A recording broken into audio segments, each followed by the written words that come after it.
Personal Story segment tonight. Most African-American sports stars and entertainers who have spoken out about the racial tension in America have sided with the protesters, not the police. There are exceptions like Charles Barkley and Stacey Dash, but they are very, very few. Joining us now from Los Angeles, former NBA star Jalen Rose, who is now an analyst on ESPN. You were raised in a very tough town, Detroit. How do you see the police in America, generally speaking?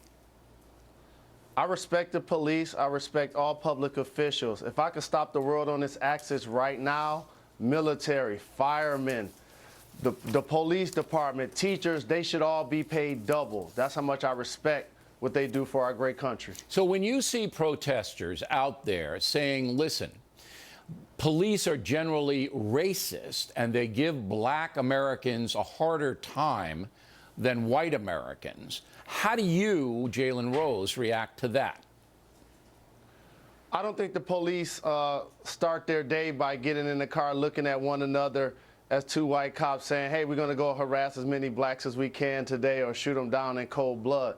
What ends up happening is when you have these unfortunate situations that have taken place that have caused a national uproar, whether it's Trayvon Martin, the Michael Brown killing, the Eric Gardner killing, the statistics now have people saying, wow, it happens to be a white cop versus a black individual. Let's further investigate. And when you don't indict, all of a sudden the hoodie, all of a sudden I can't breathe, now becomes a rally cry, not against the police, but against a system that a lot of people sometimes feels like continues to let them down. Okay, but the statistics say very clearly that most police activity interchanges with all Americans, not just black Americans.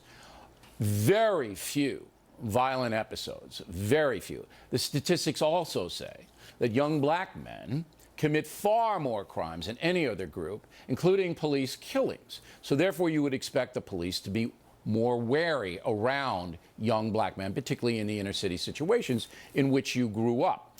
So what I'm trying to get across is that I understand the anger about black people feeling that they're not getting a fair shake from the justice system. And I think that at times that's true.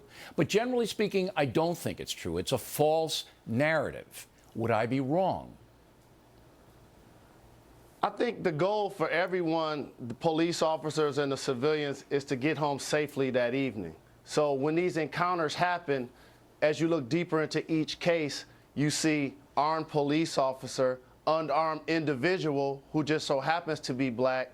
You would think that interaction wouldn't result into someone's death. When that continues to happen, and it's happening in a country that we did, unfortunately, have slavery. We had segregation. So these relationships take time to repair. Okay, with the but police remember, department it doesn't and the happen community. very much. It happens in proportionally. It doesn't happen very much. Now, when LeBron James and other athletes go out with T-shirts that say, hands up, don't shoot, or I can't breathe, they're sending a message, and the message is that they are sympathetic with the protesters. What do you think about that when you see that? I think they're sympathetic to the dead individuals and to their families. And a lot of times, these protesters, while I do not agree in any way, shape, or form with violent protest, that's what our great country is all about, freedom of expression. So whether you're protesting labor laws, whether you're a dog lover, whether it's gay or lesbian rights, or in this case, I can't breathe, I want my favorite athletes to pick up the newspaper and not just read the sports page. But should they know what they're talking about, though? You see, I would like to talk to LeBron James and some of the other basketball players very sincerely, like I'm talking to you now, and see how much they really know about what they're protesting. I think that would be very instructive, but you don't see that very often. They do it, but then they don't talk about it, and that bothers me. But before I let you go, I want to tell everybody that you, in addition to your commentary, put your money where your mouth is. That you are trying to repair relations between the police and young black people in the city of Detroit. Just tell us about that.